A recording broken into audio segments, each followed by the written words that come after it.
bank is only about a mile and a half from my house, and so it's easy to just every time I do a backup, I then swap it out and back up again on the one from the safe deposit box. So I generally have two backups, one off site and one Yeah, that's great. That's probably about as good as you're going to get for a drive that you keep physical control of. Yeah, that sounds very safe. And it sounds like you've got a strategy, and that's what matters. Um, yeah, great advice. For those who are following along on the YouTube streams, by the way, they did just start. I had failed to start the broadcast.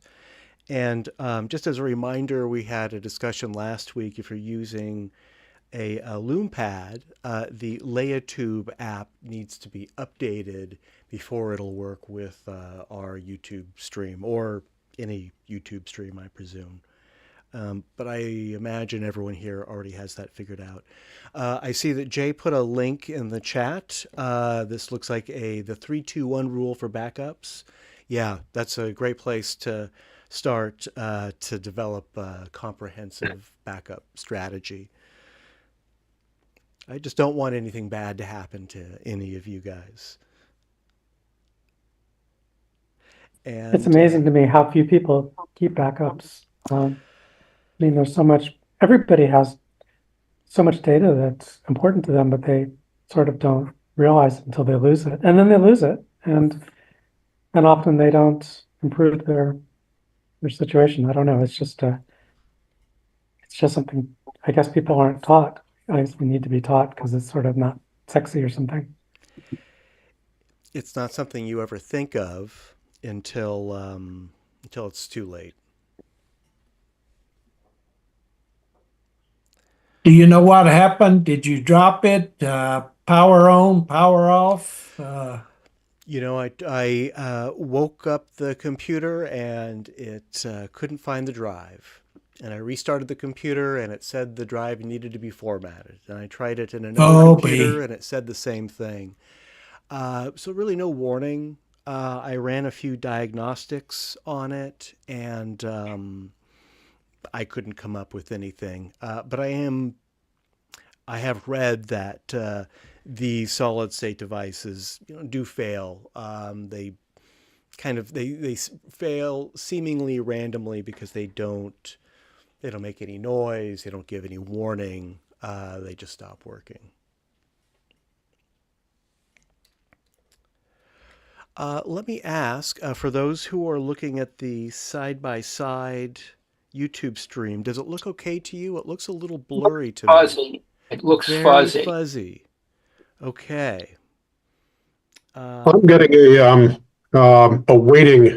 a purple waiting signal, and I okay. was mad on other YouTube streams earlier today. Interesting. Maybe I do need to downgrade the video. Let me fiddle with these. Oh, we might be stuck with that for now. Let's see. Okay, I'm going to briefly stop the YouTube half-width side-by-side stream and start it up again.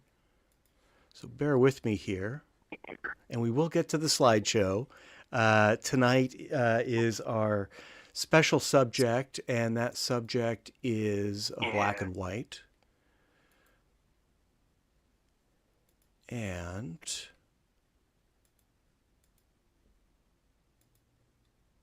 okay, I'm going to restore this to the settings that I was using last week for better or for worse. And I'll do some more investigating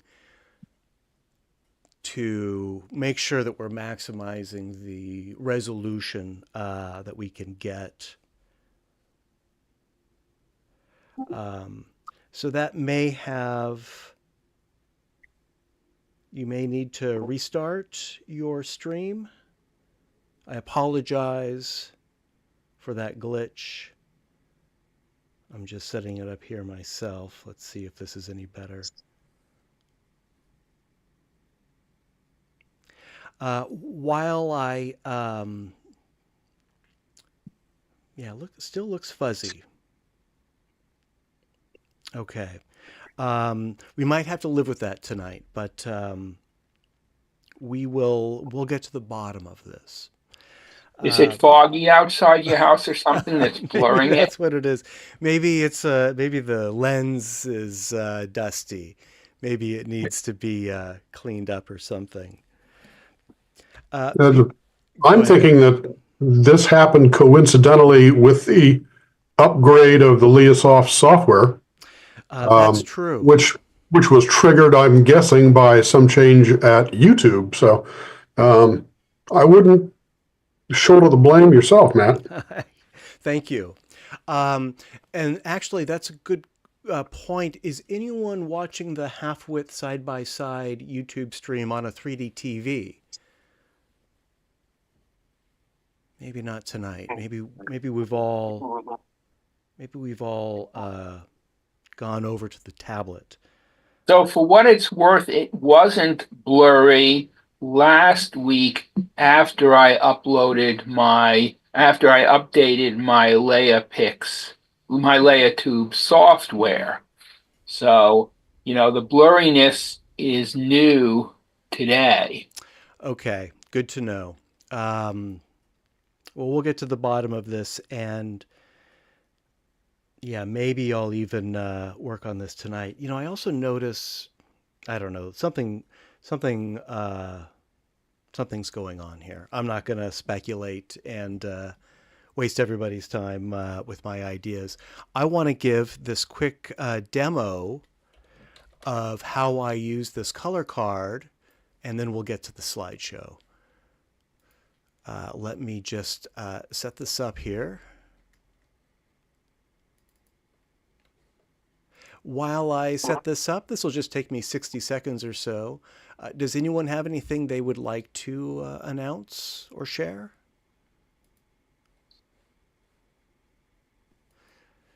Any good 3D movies playing? All right, I am launching Photoshop right now. This might bring my computer to its knees. And if so, we'll do the demo a little later. Let me share my screen here.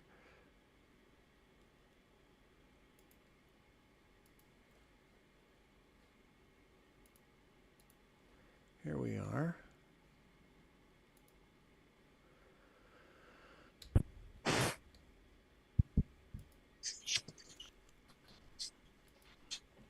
Okay, this is Photoshop. This happens to be Photoshop 2024. This would work in any version of Photoshop, or I think, any, it should work in other image editing applications also. Let's give this a try. Let me open up. Now, normally I would be working with a RAW file, camera raw,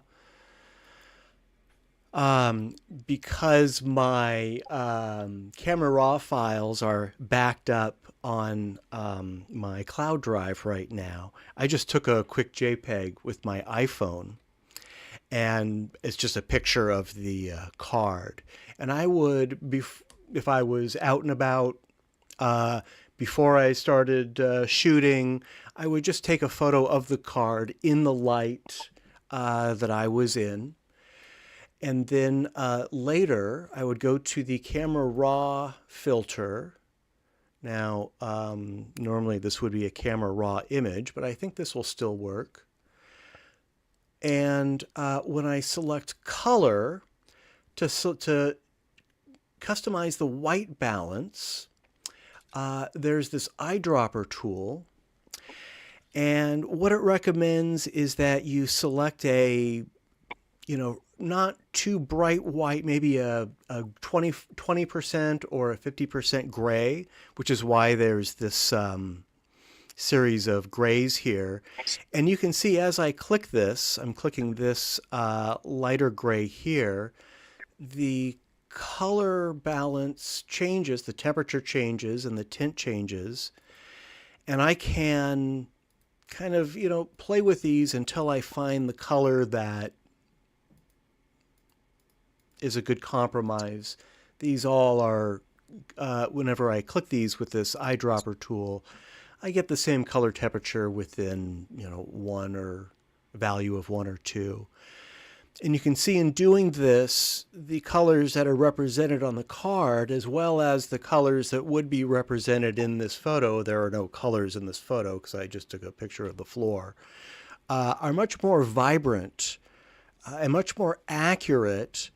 And I'm not adjusting the saturation or the vibrance. I'm really letting the camera decide what the colors are based on my custom white balance. So that's how I'm using this card to get very accurate colors in my photos. Does that So make sense? after you get those numbers, do you then manually put those numbers into your real photos that don't have the card in the photo? Precisely. Yes, I do. So for that batch of photos, I would come in here, set the white balance to custom, change the temperature, bring it down 12, bring the tint up 6. And I find that doing that gives great results. There might be a way to make this kind of a, I don't know what that is. There might be a way to sort of automate that, but I don't know. I just put those values in manually. Okay. And do you use only those grayscales? You don't even use the colors that are on the Don't even card? use the colors. Yeah, just the gray. Oh, And in so fact, cut the colors off, and then you have less to carry. you could. In fact, the back of the card, as I'll show you, I'm going to stop sharing my screen here. Here's the card. You can see by comparison how bad the colors render from this cheap webcam. And you can see through the green because I've got a green screen behind me. So something like that. The back of the card is just gray. So you could just flop this down and have a larger target, I guess. But I've had great results with this thing. And I'm going to keep using it, and I suggest everyone give it a try. I assume the back is a middle gray. Yeah, the gray. I think the back gray corresponds, I think, with one of the darker grays on the front. And I think the gray that you choose to sample from kind of depends on the brightness of the day, brightness of the light, rather, factors like that. Because sometimes the white will be really blown out, and I don't know if that's very accurate. But what the instructions say is to use one of the grays. And what tool was that in Photoshop? That is I was using the Camera Raw filter. Now, in the version of Photoshop that I have, it doesn't need to be a Camera Raw file. You can pull a JPEG into the Camera Raw filter. I don't know if it's really doing the same thing, but you have the same tools available to you. So, and that's normally under filter. in Photoshop, yes, it'd be under the filter menu item. And it'll say Okay, Camera thanks. Raw filter. And that's how you do it in Photoshop. I know that custom white balance and changing the white balance is a common thing in Camera Raw, and maybe other image editing programs also allow you to do that with a JPEG. But I only know how to do it in Photoshop. I have to figure it out. Yeah.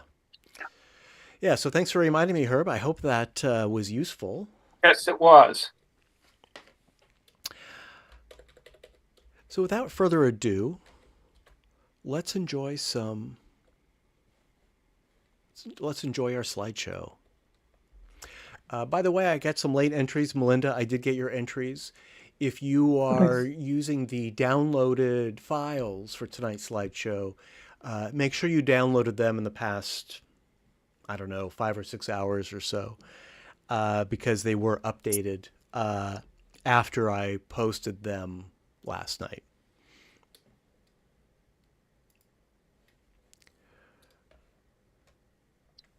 Okay.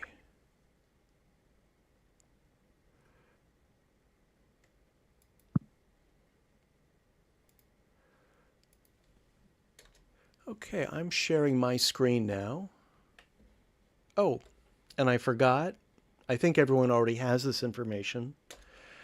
I just put all of these links that I've been talking about in the chat, as I try to do when the meeting actually starts. And I hope everyone here didn't struggle to find the Zoom link and the stream link and the download link and the poll link and all that. I think last week I mentioned that I've moved those to a new page on the website. Okay. Oleg, you were the first to submit, so you're the first up tonight. We have 4 by you. And the title of the first one is Greenhouse Interior in Grayscale. Take it away. Yeah, I like the design of those shadows, but this is a one I submitted already as a color picture, but the colors were just too much. So I like it better this way as a black and white.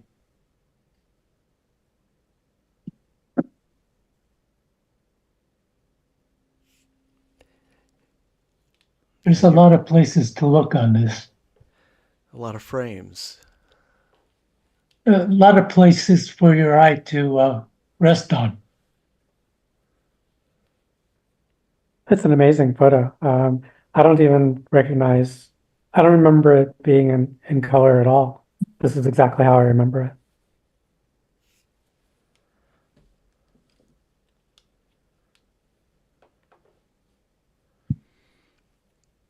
Yeah, it's dazzling. And I see you're using the frame. Yeah. How do you like it? Is it okay? Is it too thick or too? I think it works. What do you guys think? I like it. I'd probably reduce it by like a quarter or something. It is very pronounced. It's definitely a part of the image. By the way, for what it's worth, your YouTube stream is still on the title slide. It hasn't advanced, so I don't know if you're... Make sure it's playing on your side. It did advance on mine. It's still very blurry. And I notice it's also horizontally how do I make sure it's playing? If you tap it, if you tap the... It's not paused. Is anyone else seeing just the title screen on the half-width stream? Yeah, I do see it, although it looks pretty ragged. No comment on the photo itself. Yeah, it looks like I need to do some legwork to figure out what's going on here. Is it playing for anyone else? It is playing for me. No, I mean, you're the Right. It's your site, so I'm wondering if...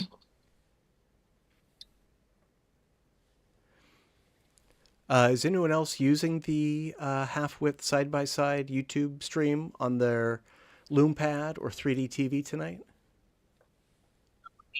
No, I shut mine down. It was giving me a headache. Too ugly. Well, no, the loom pad sits over to the side, and every time I turn my attention to the screen in front of me, the loom pad goes into 2D mode. Right. And I tilt my head a little bit, it pops into 3D mode. So every time I turn my head, it pops in and out and it drives me nuts. But that's just me. Well, sorry, Herb. I think you might be on your own tonight. It's not like it's a major problem. I just figured I'd let you know, because keeping secrets doesn't help anybody. Yes, indeed. That will help me diagnose this. I will say, for what it's worth, the Anaglyph stream looks great. It's sharp. And this being a black and white exhibition, these really are the perfect subjects for Anaglyph. So if nothing else, and if you have a pair of Anaglyph glasses handy, you might want to try that YouTube stream tonight. Or, of course, you can just follow along on the Zoom screen share. Okay.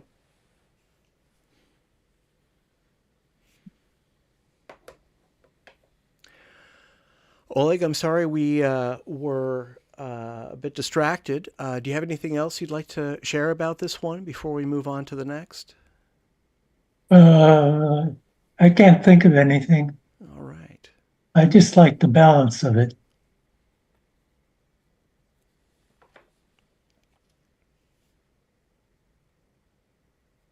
Yeah, it's very nice. Thank you. Let's take a look at no hunting in an Idaho ranch. Yeah, this is another picture that failed when it was shown in color. So I cropped it a bit, and what I like is the way the no hunting sign stabilizes the composition.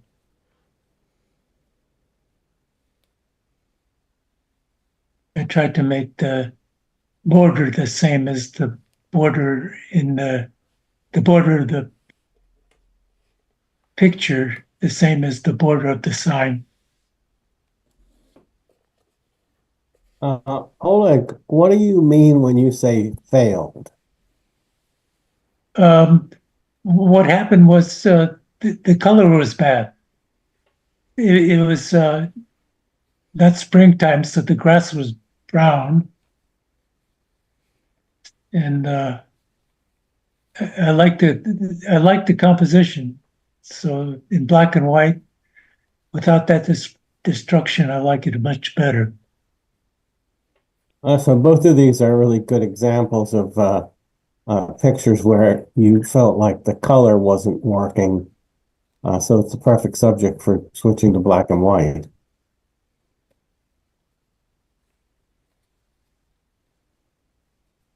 I'd like to see it with more contrast. I think it looks pretty good. I'm looking at the direct feed, and it looks really good on my monitor. I wouldn't change anything. There's an awful lot of work on the corner of that fence. Don't know what the guy who put it up was doing. It looks like there's some candy canes hanging on that. Maybe not. They're probably something else. I don't know what they are. I think it's the shadow falling on them. Oh, could be. Yeah, my eye is drawn right to that no hunting sign. That's the way it was designed. That's where my eye keeps coming back to that point right there. So, Oleg, did you attempt to correct the color to get a good color version of this? There was no. You need to have some color to start with, but brown. You can't do too much with brown. Oh, you'd be amazed.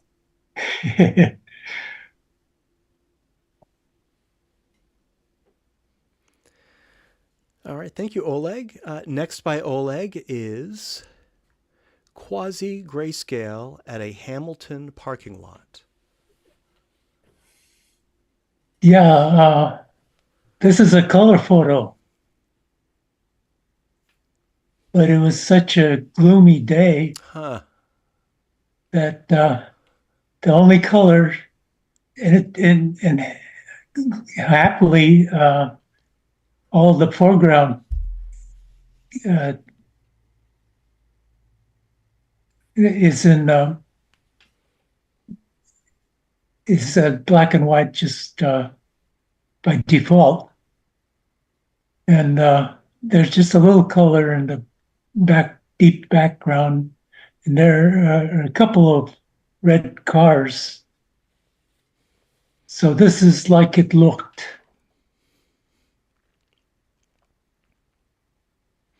Yeah, it looks like you can see some green in the bushes in the background.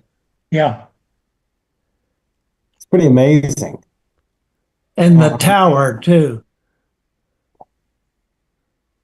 What, look a little blue in the glass? yeah, it was a little blue. One thing I did, I don't know if it's noticeable.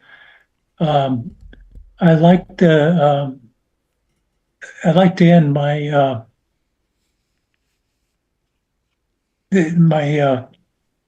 pictures at something interesting. And what I lined up the center line there with in the deep background. There's a small lamp. I don't know if anybody notices it, but that's the reward for following that center line.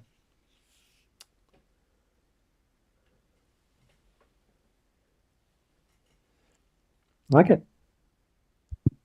Yeah, this one's a lot of fun. And of course, no leaves in the trees, so there's no color there. One red tape tree. Back there, yes.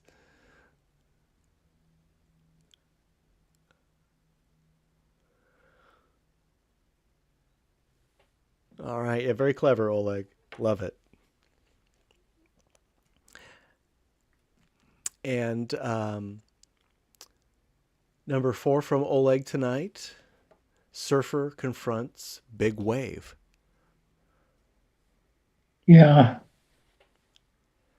Now this one, I'm wondering about that border, whether maybe it's too much, huh? It's pretty dominant. Yeah, that's the thickest one I used. So maybe do it like the previous picture. Have you tried it without a border? Oh yeah, it was originally a color photo. You've submitted this before, haven't you? Yes. I remember this from many years ago. I remember really liking this in color. The colors were interesting. That there was quite the green in the waves, and I believe the surfer had a red shirt, so it was okay. But I just like it. It seems stronger as black and white. Did you darken the water, the waves at all? No, no.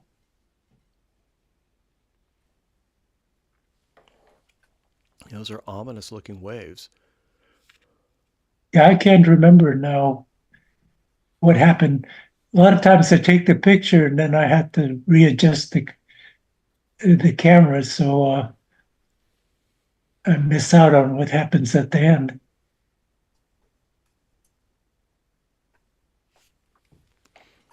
Now tell us the lenses that you used for this. This is Your work is usually recognizable by your wider lenses, but this is, of course, very telephoto. Yeah, this is my telephoto lens. Yeah, I forget what number it was, but it's as far as I could get with about a 3 foot stereo base. Well,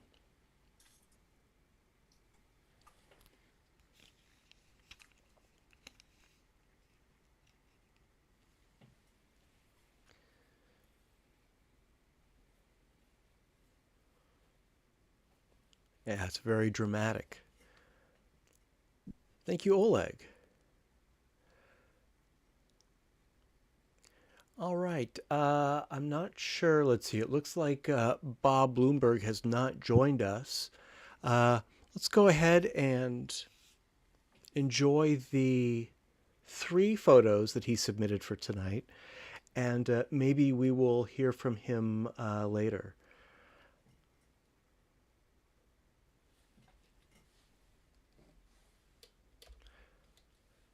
The title of this first one is Escape. Do we have any comments for Bob, or do we want to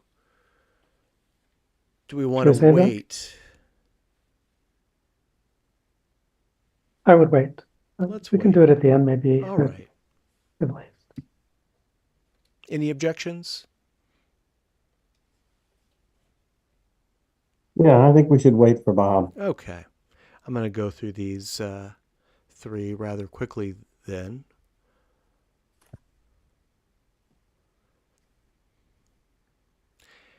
And we will put Steve under the spotlight with Catwalk.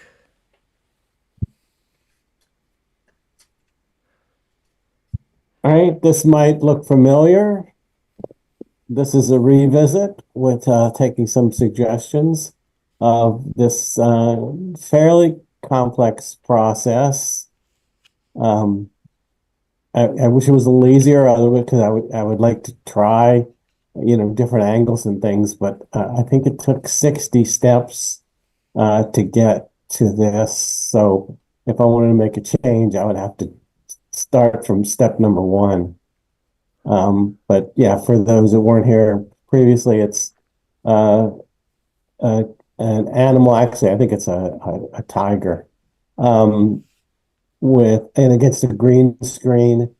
And I took about every 8th frame from it, and I used DaVinci Resolve to turn it into monochromatic, into high contrast, and then put an edge around it. They're all tools that are available for free in DaVinci Resolve, a video editing program. And then I just expand,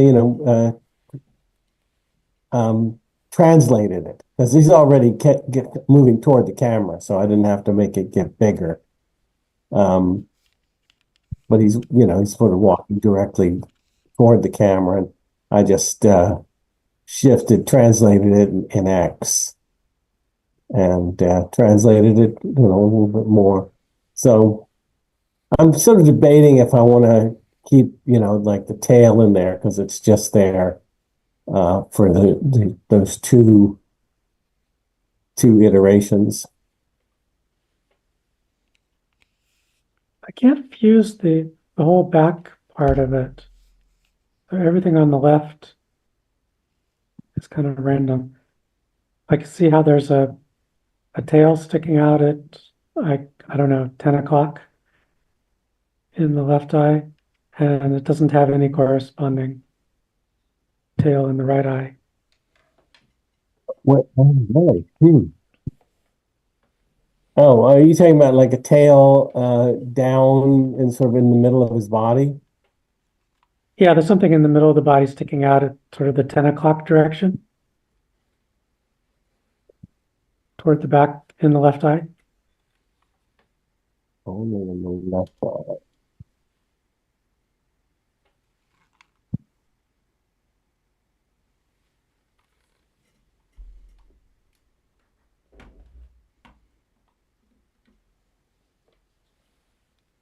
Yeah, it might not be. Yeah, there's a lot of guesswork involved in creating these. I think I'm getting a little better at it. I'll keep pursuing it. And unlike the one last time, I faded it up so it starts dark. I also reversed the. I think I accidentally put the image that's the farthest back on top of the stack originally, and I reversed that this time. I mean, it's kind of hard to tell just because it's a white line, but it does kind of block out. I mean, it works really well on the right half. It's sort of like every line in one eye has a corresponding partner in the other eye, and then it just becomes a jumble to me on the left. I mean, it definitely the feet definitely come a jumble. I don't try to when I'm looking at it, I don't try to resolve all of that. I just kind of get an overall impression and I tend to focus on the big cat and that's at the far right. And Yeah, then so the rest, that part looks great. I wish the whole thing was like that. I might be able to get a more consistent effect if I use more frames. That does tax the memory, but I can probably do it. I had fewer problems with the memory issues this time than I did last time. How about sticking a third tail in that empty space on the left?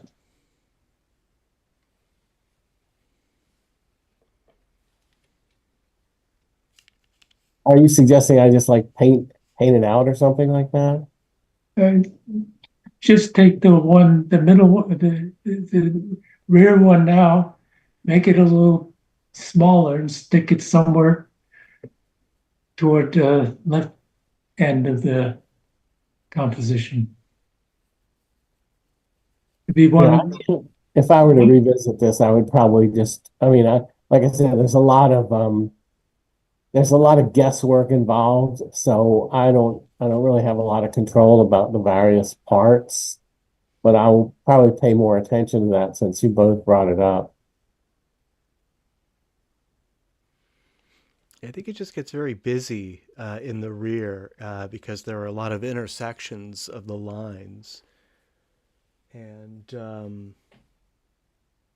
I can see, I'm analyzing it in stereo and I'm analyzing the anaglyph, which shows me the outlines. And I think sometimes the red and the blue outlines kind of clash because they overlap. So that might be why the stereo effect is kind of muddled or diminished towards the rear left. So maybe simplifying some of those lines, maybe just painting some out and retaining the outlines, but maybe for like the rear third of the image, simplify the legs of this big cat to make it more clear. I think it works in 2D with all of that detail, those overlapping outlines. But in 3D, it's kind of, I think it causes some kind of rivalry or some sort of confusion. Maybe the answer would be to find like a person walking and do it with that. I mean, the first one I did a long time ago was a man Right, walking. I remember that one. I might want to go back to that because there's a lot less going on. I mean, half the number of legs and no tail. Yeah. I thought of a slightly better way to use my suggestion. If you draw a line from the biggest tail and above the smaller tail, then put in two tails going down. That'll give the eyes somewhere to stabilize in the back of the picture.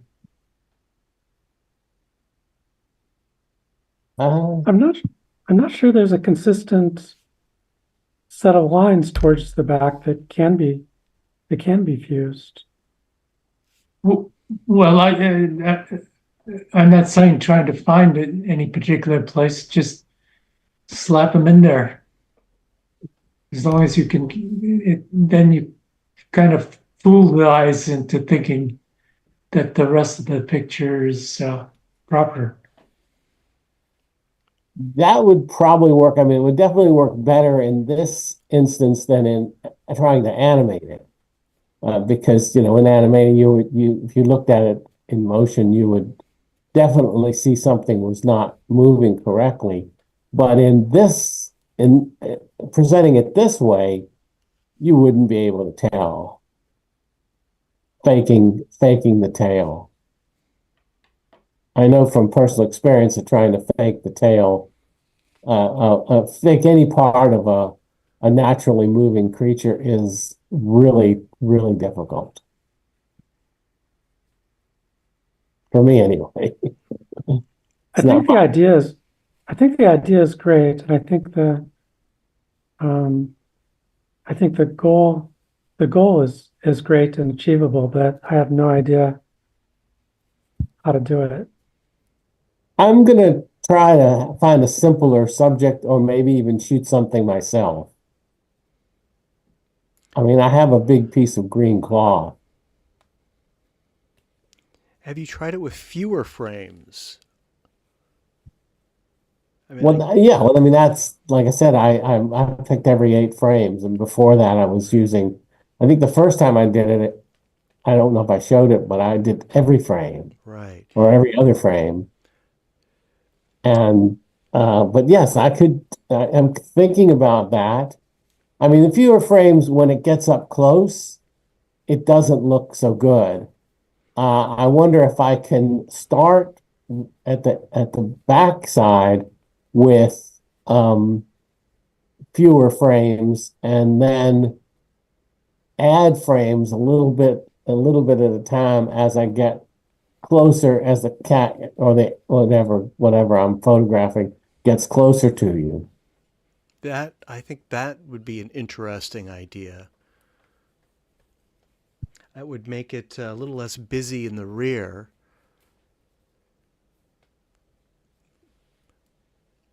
But then having more frames up front might lend that sort of sense of animation, that sense of motion.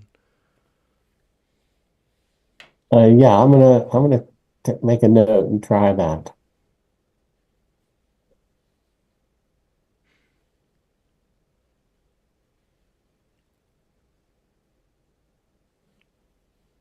Yeah, for me, it's really not clear that it's a cat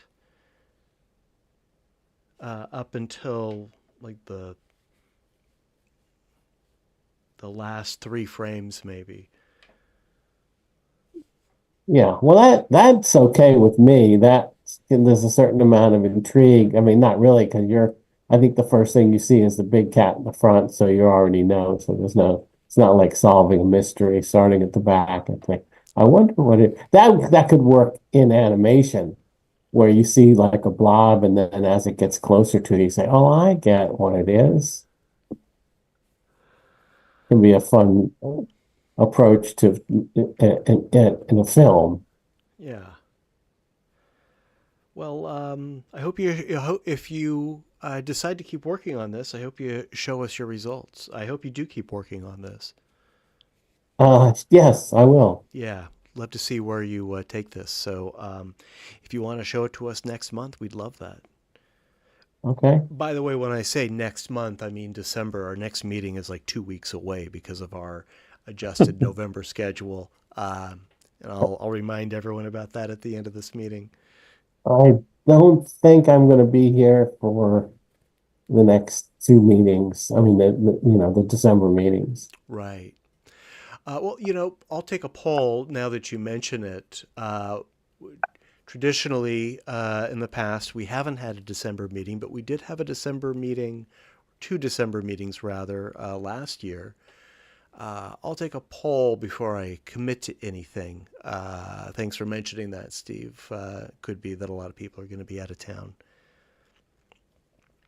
And thank you for letting us pick this one apart.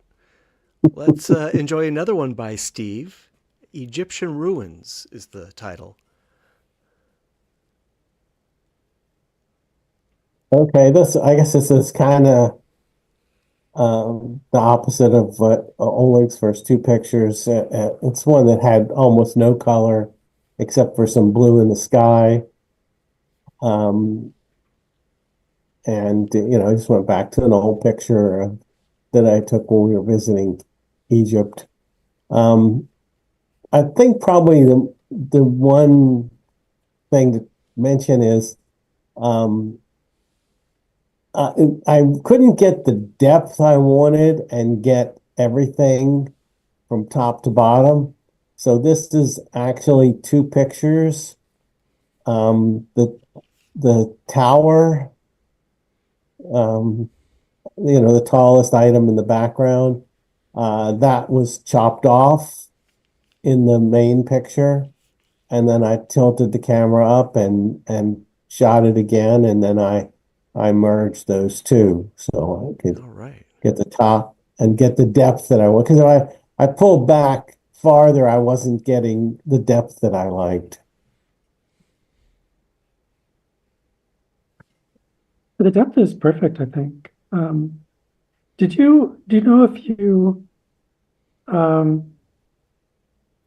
did the shadow highlights? Yeah. Because I think for black and white, you might want to undo that. At least here, I'd like to see more of the dark tones. Oh, okay.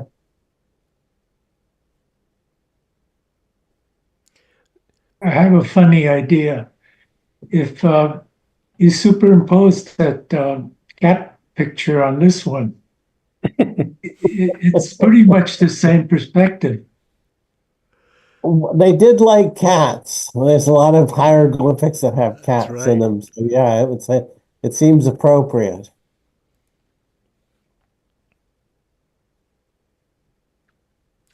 Steve, what kind of tools do you use in Affinity to convert photo to black and white? Uh, I just use saturation.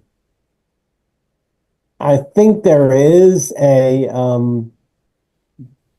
monochrome tool, and but the saturation is within the raw tools. So I was already going in and adjusting the shadow highlights and the contrast within the raw tools.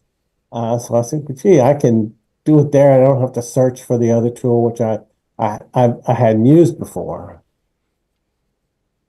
Got it. I don't know if their monochrome tool is quite as robust as the one in Photoshop. I remember that you can adjust the sliders for making different colors have different shades of gray. Right. I'll have to pursue that and see. I wouldn't be surprised. There are a lot of tools that I don't know anything about. And if they've been sitting in Photoshop for, a couple of years, then there's a good chance it's in there. Yeah, that's the tool that I'm familiar with, the Photoshop one, and it does allow you to adjust the lightness, the darkness of the colors in the image. But there probably wasn't a whole lot of color in this original photo to begin with, right? Other than maybe the sky. Exactly. It was, I mean, there's a slight bit in the original photo. There's a slight sort of sepia tint to it, but it's very monochromatic.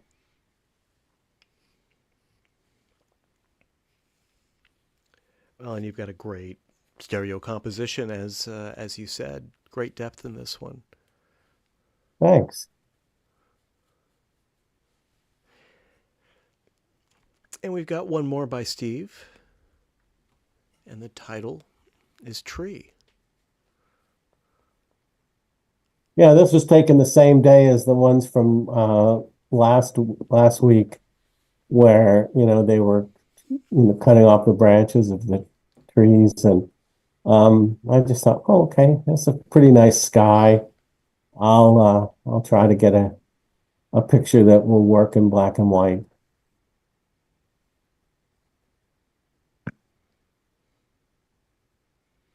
Yeah, very dramatic.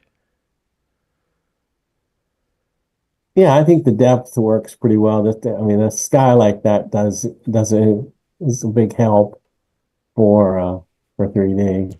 Really neat. Yeah, the sky really makes this composition.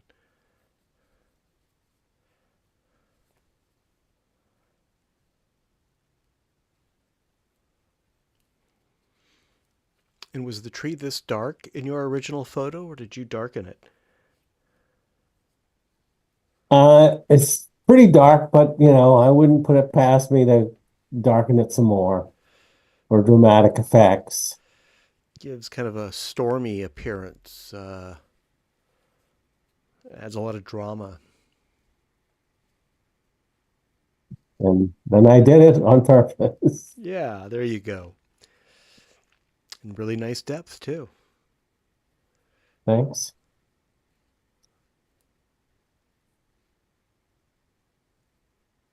I identify a lot of triangles in this composition. That's true.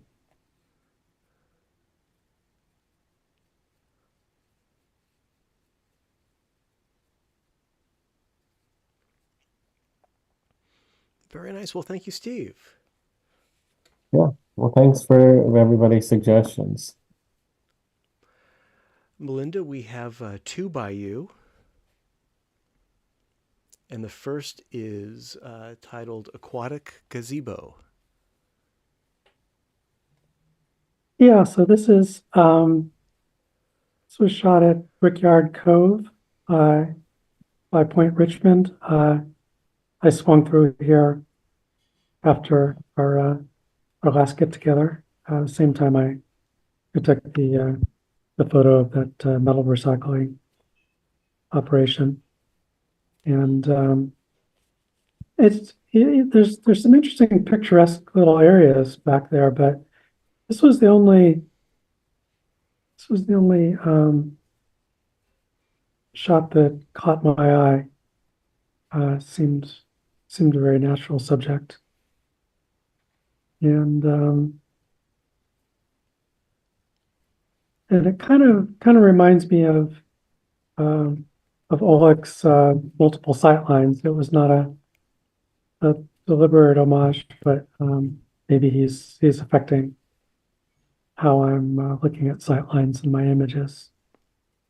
So the gazebo itself is obviously the main subject, and then but down the left side of the image, you can see all the way to the back hill between all these nice verticals. So there's some interesting stuff going on the left side of the image too. So it's almost like two images. Nice reflections in the water. Oh yeah, that's just lucky because this is a cha-cha, so it was pretty much perfectly still. I didn't have to fix anything, which is, well, I probably wouldn't have even attempted it if I had to. Yeah, I was very happy about that, and I liked the the spread of exposures. I don't think I did much in that regard. I might have boosted the contrast a little bit. And adjusted the levels or something, but I don't think I touched up anything except for there's a man walking in front of the gazebo. I cloned him. That was the only thing I did like that.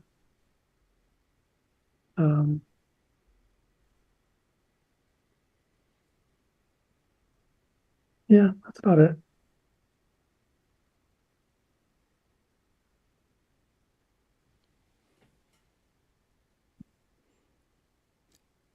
Well, the vertical masts make this perfect stereo composition. It's got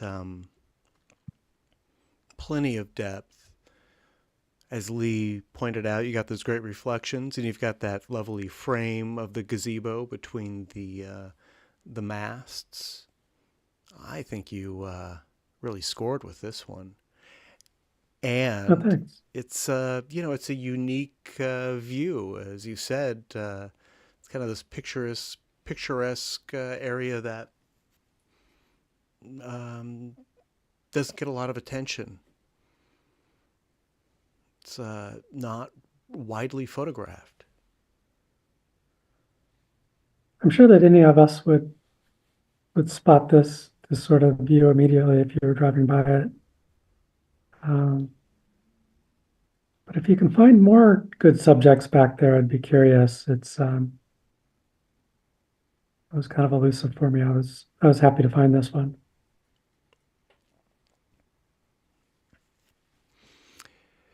Yeah, if you explore a little farther down, unfortunately, a lot of this is private property now, and there's a new housing development. Well, maybe it went in 5 years ago, that kind of cut off access to part of this waterfront. But there are some interesting derelict buildings and equipment from World War II in this neighborhood also, if you go a little bit farther down. There's also a terminal where the big freighters come in, these big ships, and offload new cars. So there are some interesting scenes in this neighborhood. I'm really, really pleased to see that you've identified some of these great compositional opportunities. Now, it's interesting that you mentioned cars because there is a gigantic parking lot that's full of identical cars.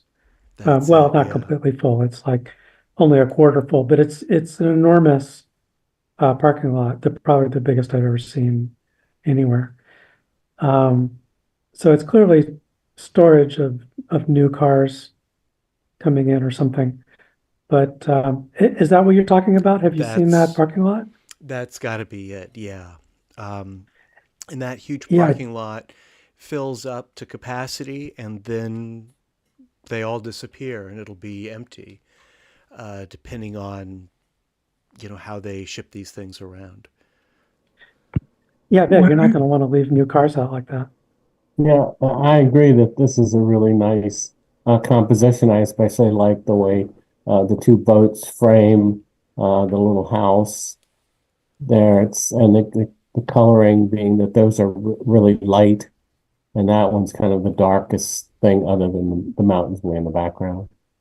I've gotten some pictures, not as good a composition as this, but and the Berkeley Marina, which is pretty open. You can pretty much go anywhere there. So if you want to get a bunch of boats, that's a good spot.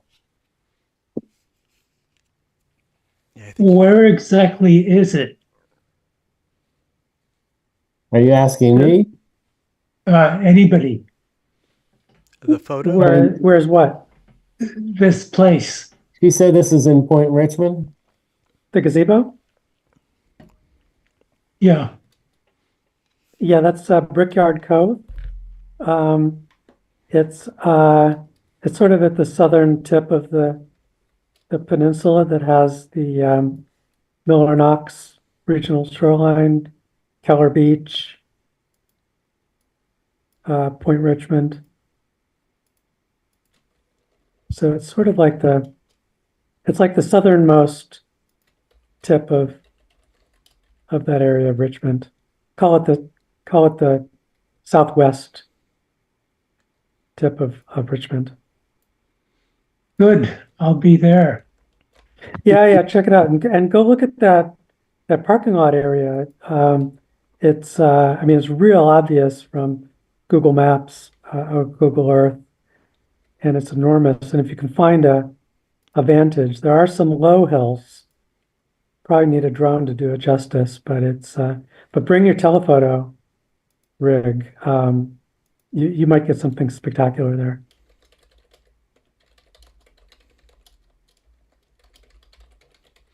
Oleg, I'm putting a Google Maps link in the chat to Brickyard Cove, but I think Melinda has explained how to find it. I don't think you'll have any trouble getting there now, with or without the map.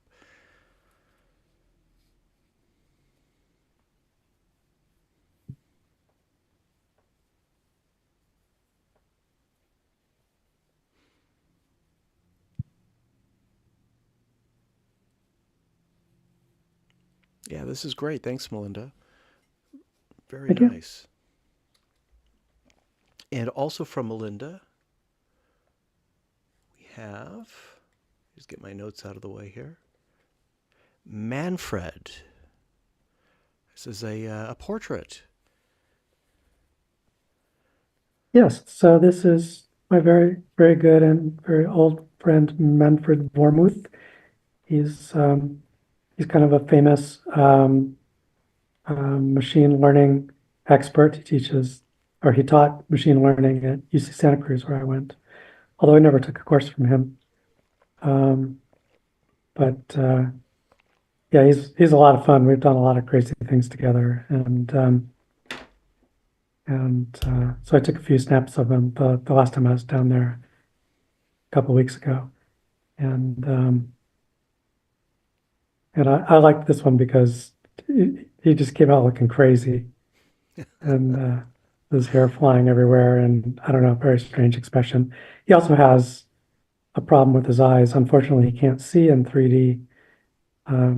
Has one eye that kind of jerks around, so it doesn't really behave. Unfortunate, but he can drive and stuff, but he can't see these images. But anyway, I just love the crazy look on his face, and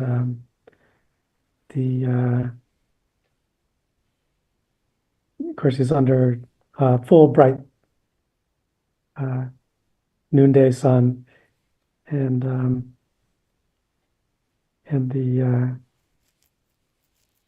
my H1 is struggles with highlights. It also struggles in low light as well, but anyway, it's just a couple of spots on his nose and cheek that are sort of blown out. But otherwise, it came out okay. Most of his face is in shadow, but again, it would have been really blown out otherwise. I feel like you can probably darken the whole thing, or at least his face. It seems a little washed out overall. I mean, not just the highlights, but the dark areas don't seem to be completely black. I keep thinking you could, improve the contrast or the gamma. Then I that might take care of the hot spot too. Well, I think the hotspot is burned in. I don't think there's any image information to extract there. If you just darkened everything, that would make the hotspot a little less white. I mean, I don't know that it's bad. It's not it's natural. But Well, it's a flaw in the camera. I don't I don't think I can do much better with this. But if you want to fool around with it, I'd be more than happy to. I've got the other picture I'm The supposed to results. fool around with. Yeah, no, I don't want to push you. I don't have much hope in getting a better result. Well, I mean, it's okay. Are you It's throwing just, down the gauntlet? Oh my God, now I have to go in and try and do something with it. Well, Well, please show me up. Yeah, I'm not. It's not a Feel free. challenge. It's definitely not a challenge. If there's something I can learn, then I'll be very happy. feel free to send it and I'll give it a shot. Okay, no pressure. I don't know if you have it on the original, but I'd prefer it if you had something on the right side of the image. So his nose would be more in the center of the composition. Well, there was a chair that I put one of Matt's gray rectangles over. Rather than well, try to. Did you have even more room on the right? Is what I'm asking. Oh, that's a very good question. I'm pretty sure I had a lot of room on the sides. Well, you make use of it. Yeah, I just thought it was distracting. Like under the rectangle is a chair, that sort of has sort of slats and therefore stripes, sort of like your picture. So I found it really distracting, and so hence the rectangles. So there is more image, and it's different, and it would detract from the main subject, but it might make a better picture. I don't know. Well, the main subject is so big that I don't think anything will distract you. Oh, that's a good point. All right, I'll take another look at it.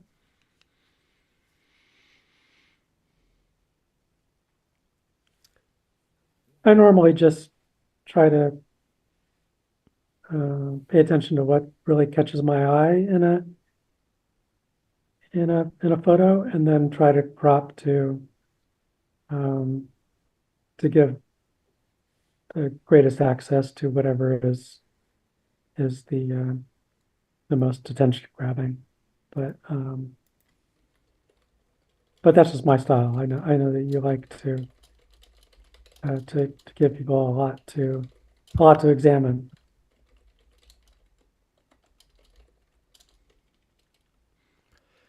And so in that way, I think you inspired my gazebo photo. And maybe I should back off a little more in general, or at least consider those opportunities more than I'm naturally doing at the moment. did you? Even cutting off an inch or so on the left of the image would make it a little less static. Yeah, there's more room. At the risk of suggesting homework for you, I could send you the image too, and you could just do the crop. You wouldn't have to do any work. But if Yes, send me the original image. And that'd be great. Yeah, please give it an old crop, and I'm sure I'll learn a lot from that. Okay, great. Thank you. I won't be able to get to it until January because I'm going to Chile in a couple of weeks. Oh, how exciting. My cousin lives there. All right. That's exciting. If you get a chance, get up into the Atacama Desert. You could get some the Atacama Desert. It's very high desert. That's where all the big telescopes are. My cousin lives at the very south, down in the Lake District, so I wouldn't be able to go up there. Yeah, I think it's not just in the middle, but it's inland and way up high. It's probably, I don't know, 14,000 feet or something like that. Yeah, I've seen. I don't know how you do a 3D picture there because there's nothing sticking up, no trees. Well, there's all these telescopes. So Oh, up there. it's called what is it, the Very Large Telescope or Very Large Baseline Telescope? I forget how many. It's a huge array of. Well, you remember the movie Contact? Did you see Contact with Jodie Foster? It's it features prominently in the movie. That's where she works at the beginning. I think it's on the poster for the movie too. Probably, yeah. You'll recognize it right away when you see it. So yeah, it would make a good subject. And there are other telescopes around there as well. Some of them are telescope arrays, and there's also like the biggest optical telescope under construction right now. They're on some peak. So other than being a super flat desert without pretty much any life at all, it's pretty much all these telescopes that are up there. But they're pretty fascinating. I'm sure they'd make great subjects. Too far away. Yeah, yeah. It'll be like, Well, I look forward to seeing what you bring back. yeah, we'll have to see.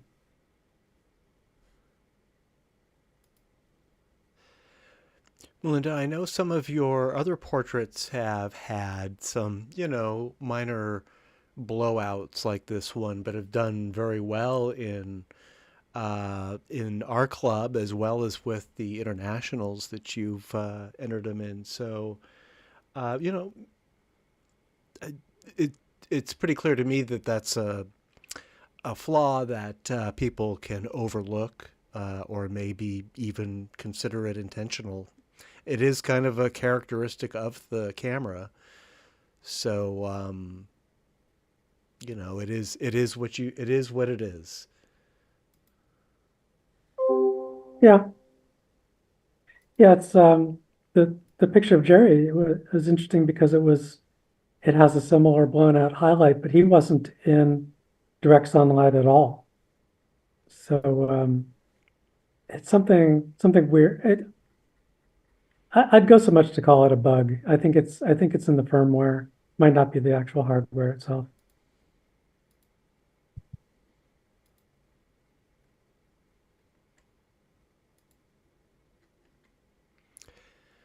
All right. Well, thank you, Melinda. Yeah, I love your portraits. Thank you.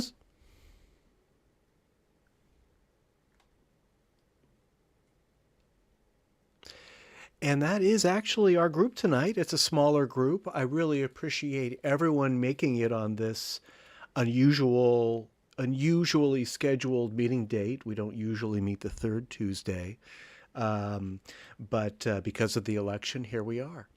I do want to spend a few moments for those who can with the poll. Let's pick our top three, and we'll see which images were considered the best from tonight's group. I'm going to go through the slideshow again. We didn't have a chance to look at Bob's. Go ahead. Matt, Yeah.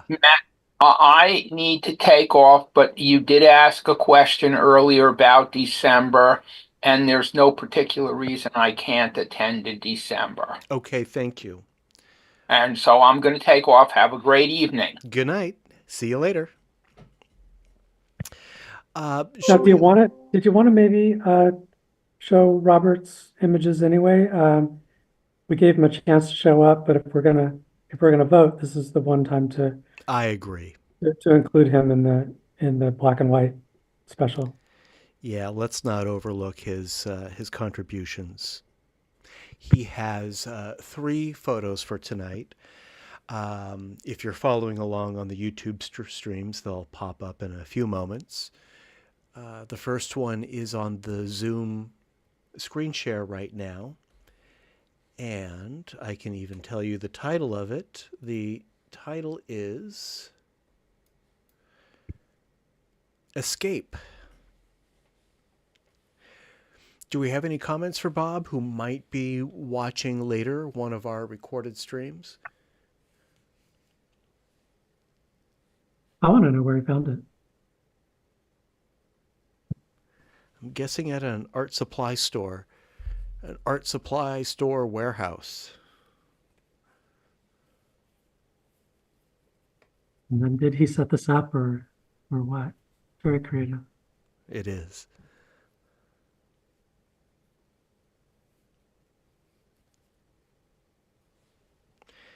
We also have from Bob Nautilus.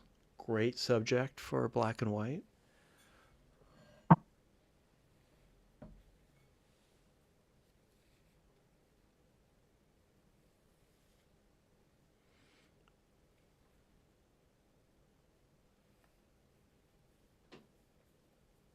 Yeah, very subtle stereo effect. Very beautiful.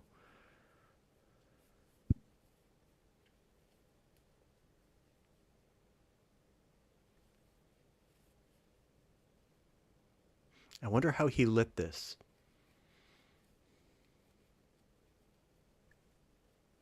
It has kind of a luminous quality to it.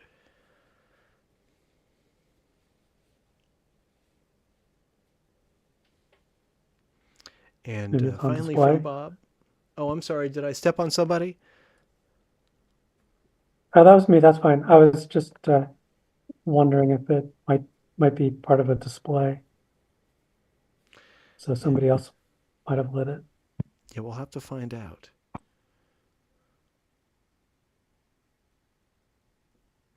Finally from Bob is Popo.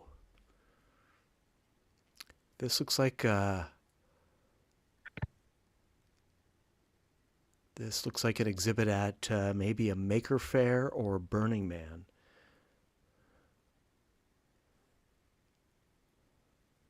The flamethrower is a giveaway.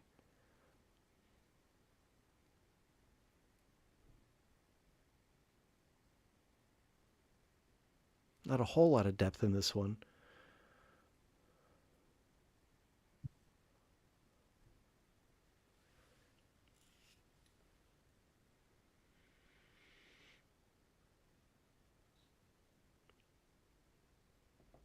All right. So I'm going to go back to the beginning of the slideshow, and I'm going to go through it again, just so that we can refamiliarize ourselves with the photos. I'll mention the title and the name and spend just a few seconds on each one. Matt, is it possible to put a link to the poll somewhere? It is. Let me do that for you. I'll put it in the chat if that will work for you. I think that'll work.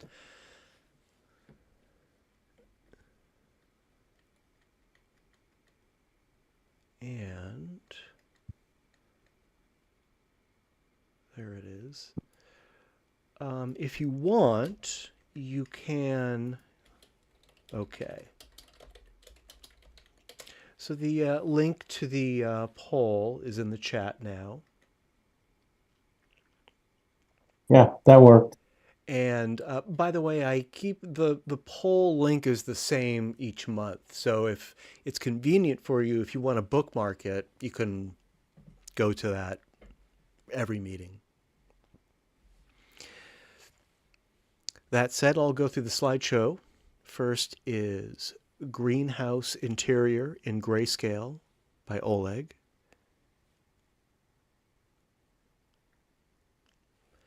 No Hunting at an Idaho Ranch by Oleg.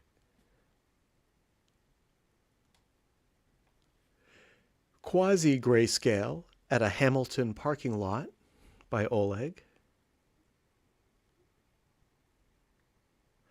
Surfer Confronts Big Wave by Oleg. Escape by Bob.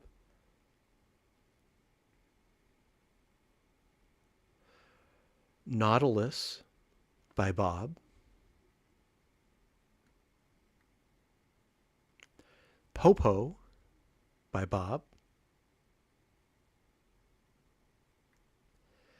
Catwalk by Steve.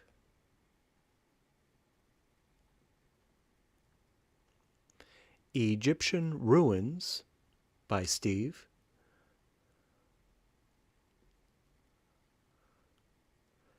Tree by Steve.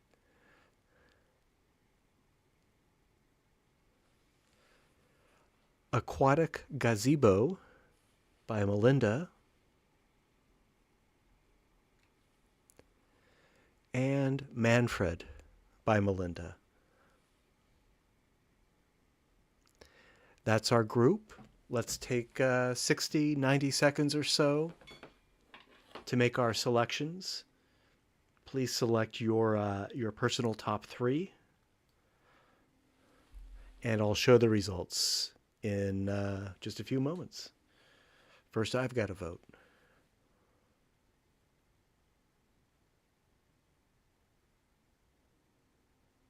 And we'll pause for a moment. Melinda, does Manfred have an accent as thick as that photograph might suggest? Oh, yes, very much so. Very You know him? Danish, maybe? German. Okay. Yeah, as you would expect on Manfred.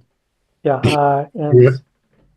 and he grew up at almost exactly on the old border between East and West Germany.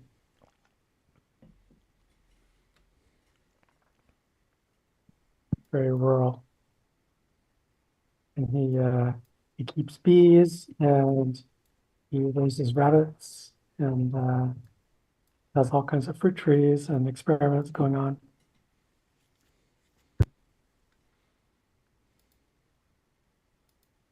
Very fun guy to be around. And he's quite the Google scholar, too. He is, yeah. So he's tenured from UC Santa Cruz, and but he's working sort of part-time at Google, and sort of in the heart of where they're working on their large language model. So and I'm totally fascinated with the subject, but I can't really talk about it with him too much because I know so little compared to him on the at the level of where he's making his contributions. But yeah, it's one of the most exciting places in the world right now.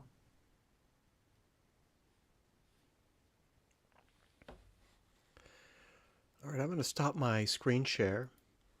Does anyone need more time to complete their poll? If not, I'll go ahead and show the results.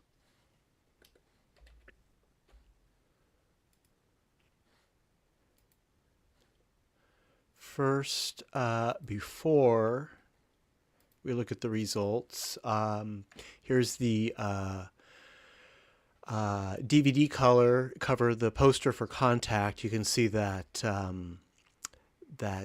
array of, what are these, Melinda? Radio telescopes? Yes. They work together to make essentially one telescope as large as the footprint of the whole array. This is a Robert Zemeckis movie. I think people forget what a versatile director he is. I mean, because he's so well known for Back to the Future and Who Framed Roger Rabbit. But he's done Flight and, Forrest Gump. I don't know if anybody saw the new one. I didn't see it. I think it's called Here. No, I haven't seen it. But Contact it's sort of a favorite movie of so many people. Is it a 3D? Oh, that's a good question. I have no I idea. don't think it's 3D. No, from '97. You'd have to run it through your loom pad or um, whatever Leopix is called now. Yeah, it's not a 3D movie. Zemeckis has made one really excellent 3D movie, The Walk. Oh, I think it's that's called The right. Walk. Oh, yeah. It's one of my favorites. Yeah. Yeah, somehow I thought that was that was post-processed, but yeah, it worked really well in 3D. I thought Oh yeah, that was there's some a perfect amazing subject. vertiginous shots in that movie. All right, well, let's look at the results of our poll.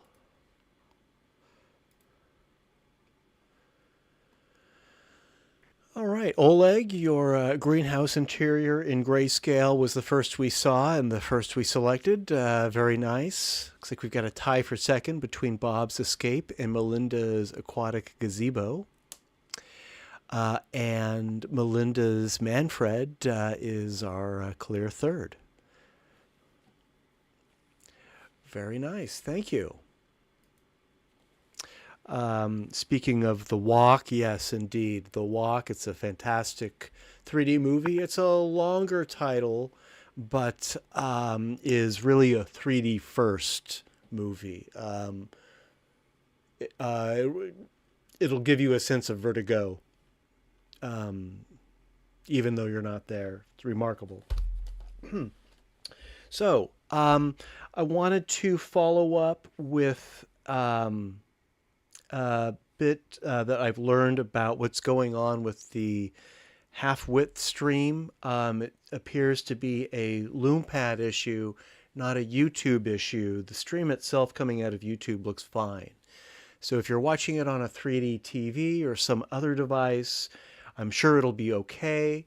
You'll be able to watch the version that is recorded after this meeting. So there does seem to be something going on with the recently updated LayATube app. So I'll follow up. I'll check some message boards.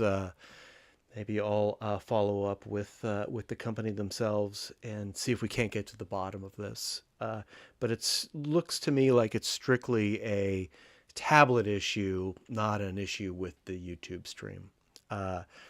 For whatever that's worth. Maybe that's just more of interest to me than anybody else. I do want to say that our next meeting is tentatively scheduled for Tuesday, December 3rd. That's just 2 weeks away, I think. Yeah. The submittal date. I have been posting the Sunday before the meeting as the submittal date to get your stereo photos to me for inclusion in the slideshow. But really, if you can get it to me by Monday afternoon, that's fine. I usually put together the slideshows. You know, I'm stuck in the office on Mondays, so I don't get a chance to actually assemble the slideshow until about 5-6 o'clock on Monday evening. So between you and me, you've got that much time to submit your photos, and I'll do my best to accommodate anyone who submits their photos after that. I do want to include everyone and everything, so I'll do what I can if you get them to me after that. Our special subject, which will be the meeting following, that would be the December 11th. Our special subject is nighttime. And again, you can get those to me as late as Monday afternoon, December 9th. I am going to post a poll to see how much interest and availability there is in a December meeting. At this point, I'm still planning on having it, but if it turns out that half of us are going to be on vacation, maybe I'll postpone it. And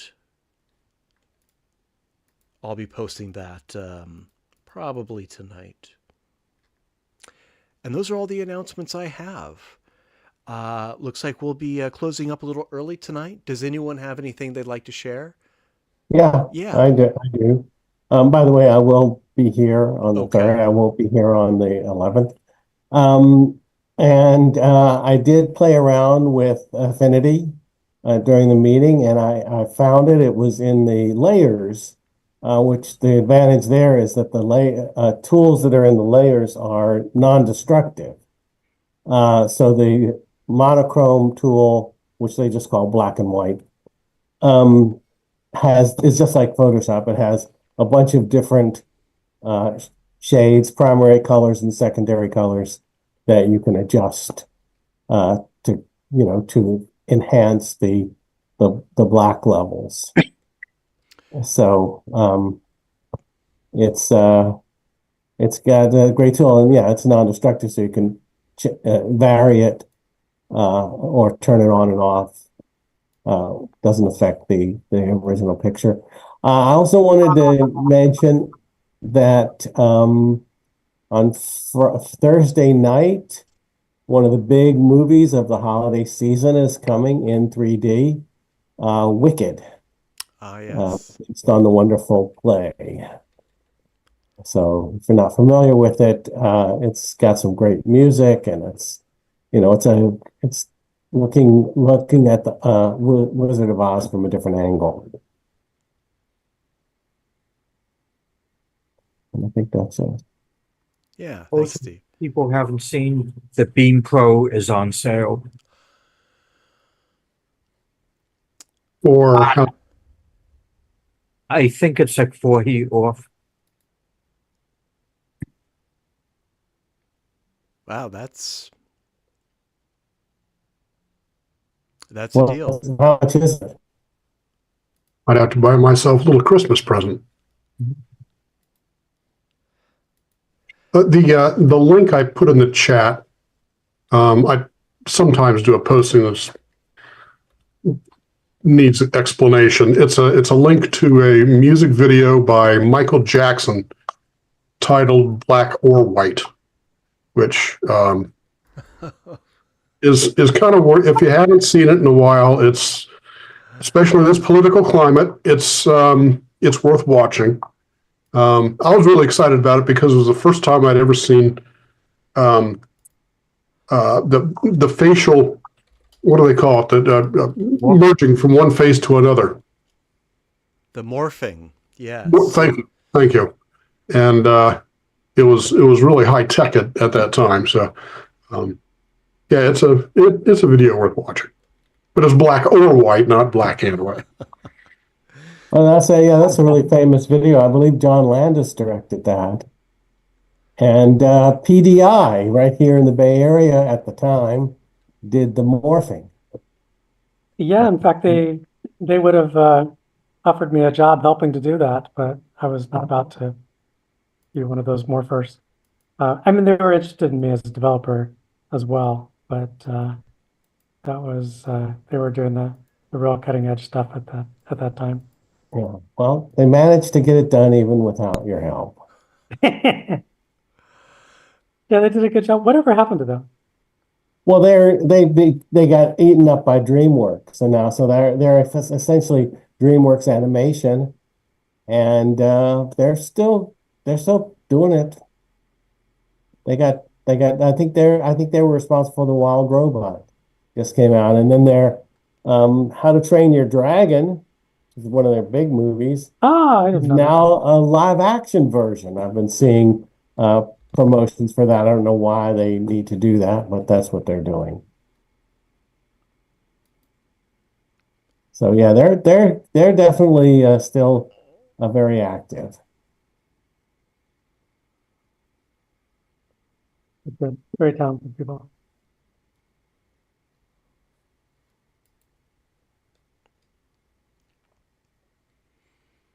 All right. Yeah. Pick up that Beam Pro. Jay, is that Beam Pro?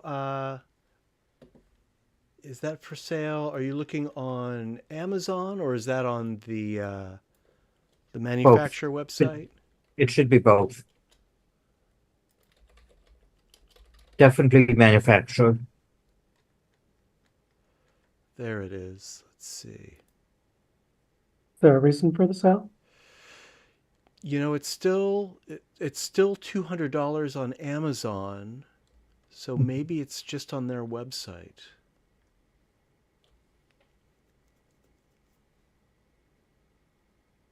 Have to do some research.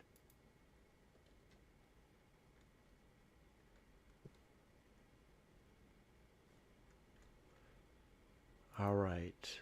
Well, is Well, anybody using the Beam Pro? Does anybody have a review? I carry mine with me everywhere I go because I can. It's light enough. I have a lot of gripes about the camera, but it is the only camera that I'm carrying with me nowadays. But Matt, don't you have gripes about every I camera? do, yes, but I have. I could. I could fill up the rest of this meeting about my gripes. It's not as good as a Fuji W3, I would say, even though it has some strengths. But its biggest strength is that it is, you know, a compact kind of point and shoot stereo camera with a, you know, generous base, and it is a lot of fun to use. And I have exhibited some photos that I've taken with it. There was a mention, I think this was in regards to the Detroit International. There was a mention about how many X-Real Beam Pro photos were submitted to that, and they do have a kind of a specific look because of their, you know, their wider lenses. You know, just as you can identify a shot by a Fuji W3, you can also kind of spot a X-Real Beam Pro. So maybe I'm the only one in our group using it, but I know that they're getting a lot of use in other from other stereo photographers and other clubs. It gets there's a lot of discussion about it on the main 3D group's IO discussion board. So I know a lot of people are using it. I wonder if we could sort of get all the world's stereo groups together and somehow sponsor the creation of our own camera. Hmm. Because all the hardware is ready off the shelf. I mean, it's all the pieces are there. I don't know what kind of volume you would have to have for it to make sense, but it'd be interesting to Yes, find out. What do you think, Jay? yeah. A guy, Martin, in one of the 360 groups that's actually produced cameras. Uh, He and of course his Nema would be a good resource to tap Sure. into. But definitely having some sort of forum where a white paper is made defining the cameras we'd like to see, so that anybody who's thinking of it, like Ego, uh, That's a good point. Yeah, not yeah, everything has to be done. hand the manufacturer another calc to say, hey, these are the things we could use. Here's a market. This is what would Um, get us excited. Yeah, I'd that love, makes sense. yeah, I'd love to see a camera like the Beam, but with 3 lenses at one lens 30 millimeters and then 60 millimeters from that Run there. second What about lens. there? Well, I would at the top of my list would be to have one of the lenses be on a slide. That would be good, but that could also be mechanically difficult. I don't see why. I mean, it's just something needs to slide in a nice stable slot, and then the electronics underneath. I mean, it's just wires that would need a little extra play, but I All don't see these why not. ideas should be in one forum that we can point manufacturers to. Yeah, definitely. Yeah, the X-Reel Beam Pro sale is on the official website. They've dropped it from $199 to $159. I'll put this link in the chat for those who are interested. Maybe in a day or two, the price drop will follow on Amazon.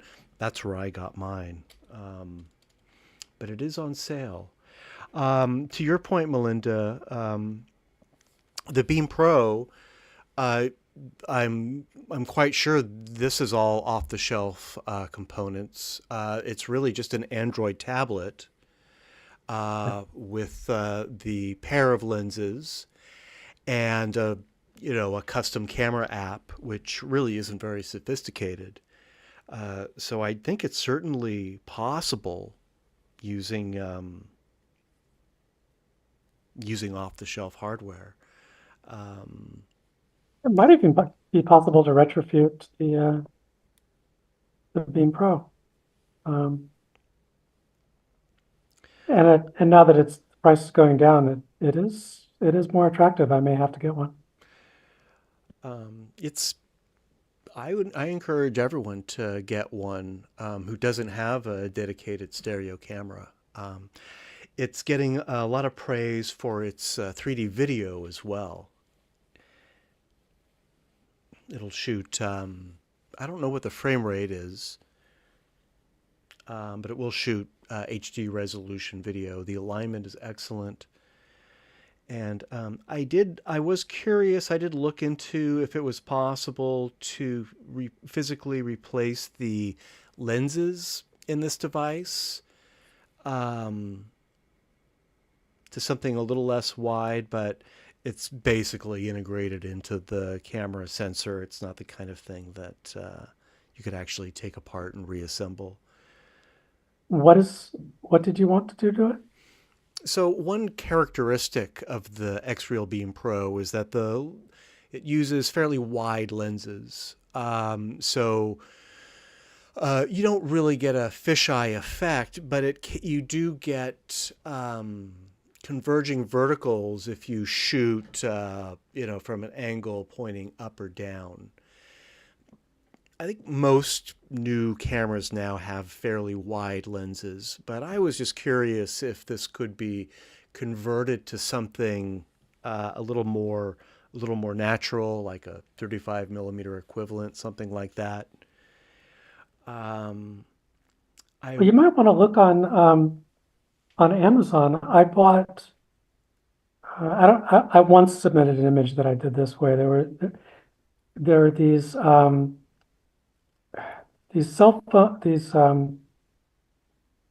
camera attachment lenses that you could get for almost nothing. I mean, like $5 or something. And it comes with a little metal ring with a sticker backing on it, and you put it on your phone so that magnets on the lens can attach to it. And then you just take out, the small, medium, or large angle lens you want, and just stick it right to it. So it just attaches over the lens, basically. Yeah, it just goes right on top of a standard cell phone lens, and it works. Now, these were only going from a regular lens to wider angle lenses. I don't know if there are ones that do the reverse, but I wouldn't be surprised if you couldn't find it. Yeah, I think there would be. Yeah, that's a great So idea. they're basically free, so check it out. I will. If it totally doesn't work at all, you just throw it away. So what? Right. Yeah, that would be easy enough to experiment with.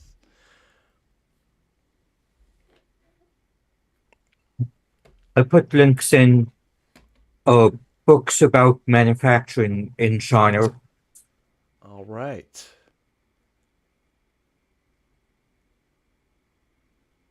So there is potential here.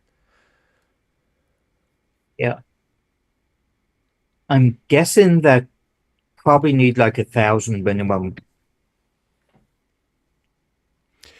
Scrape up 1,000 customers. Yeah. At least at this price point. I would love to adjust the ergonomics of this camera so that the physical shutter button, which is a nice to have, isn't all crowded here by the lenses, so you're not risking putting your finger over the lens, as I always do. Sort of like everything is right in here, and then there's all this unused space here where a shutter button would be a natural fit. And of course, the flash in the corner. Yeah, not right between the lenses. Absolute worst place for it. Huh. It'll cast conflicting shadows in this location. So maybe the next version of this device will also address those problems and add a third lens or maybe a sliding lens. We can at least suggest it. Mike, what were you showing us there?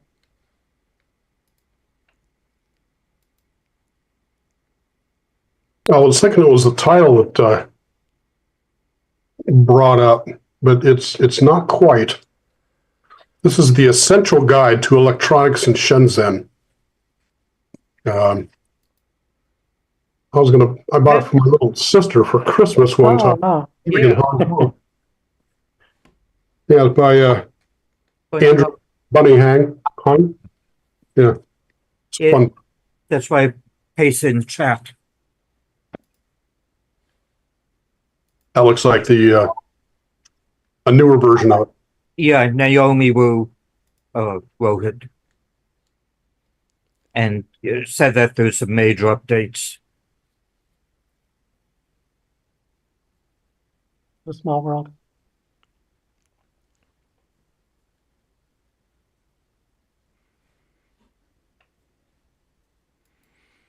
Okay. All right, guys. Great conversation. Thanks for sticking around. Thanks for showing up. I will likely be seeing you in December. If not, have a great holiday. Enjoy your, for our U.S. guests, enjoy Thanksgiving. Coming right up. Is that next week? I think it is, yeah. And thank you, Steve. And we will meet again. Thanks, everyone. Have a great night. All right. Thanks all. Thanks for hosting, Matt. See you later. See you later.